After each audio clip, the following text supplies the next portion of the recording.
নমস্কার, আমি নৈরিত রায়। আজ আমি যে কবিতাটি আবৃত্তি করব সেটি সুনীল গঙ্গোপাধ্যায়ের লেখা কবিতা কেউ কথা রাখেনি। কেউ কথা রাখেনি। ৩৩ বছর কাটল, কেউ কথা রাখেনি।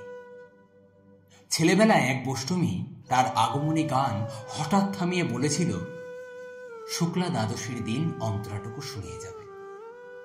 তারপর কত চন্দ্রভোগ অমাবস্যা এসে চলে গেল, কিন্তু সেই বষ্টমী আর এলো না।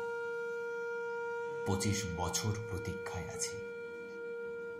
মামার বাড়ির মাঝি নাদের আলী বলেছিল, বড় হও দাদা ঠাকুর, তোমাকে আমি ৩ প্রহরের বিল দেখাতে নিয়ে যাব।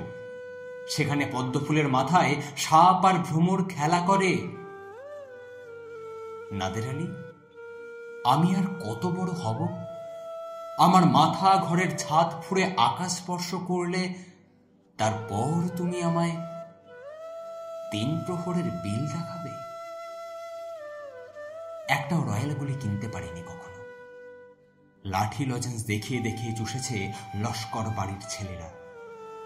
ভিখারির মতো চৌধুরীদের গেটে দাঁড়িয়ে দেখেছি ভিতরে রাস উৎসব। অবিরল রঙের ধারার মধ্যে সুবর্ণ কঙ্কন পরা ফর্সা রমণীরা কত রকম আমোদে হেসেছে। আমার দিকে তারা ফিরেও চায়নি। বাবা আমার কাজ ছুঁয়ে বলেছিলেন, দেখিস একদিন আমরাও। বাবা এখন অন্ধ। আমাদের দেখা হয়নি কিছুই। সেই রয়্যাল গুলি, সেই লাঠি লজেন্স, সেই রাস উৎসব আমায় কেউ ফিরিয়ে দেবে না। বুকের মধ্যে সুগন্ধি রুমাল রেখে বরুণা বলেছিল, যেদিন আমায় সত্যিকারের ভালোবাসবে সেদিন আমার বুকেও এরকম আতরের গন্ধ হবে। ভালোবাসার জন্য আমি হাতের মুঠোয় প্রাণ দিয়েছি। দুরন্ত ষাঁড়ের চোখে বেঁধেছি লাল কাপড়। বিশ্ব সংসার তন্ন তন্ন করে খুঁজে এনেছি ১০৮টা নীল পদ্ম। তবু কথা রাখিনি বরুণা।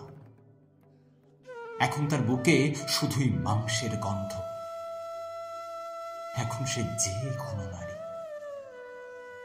কেউ কথা রাখেনি। ৩৩ বছর কাটল, কেউ কথা রাখে না। নমস্কার।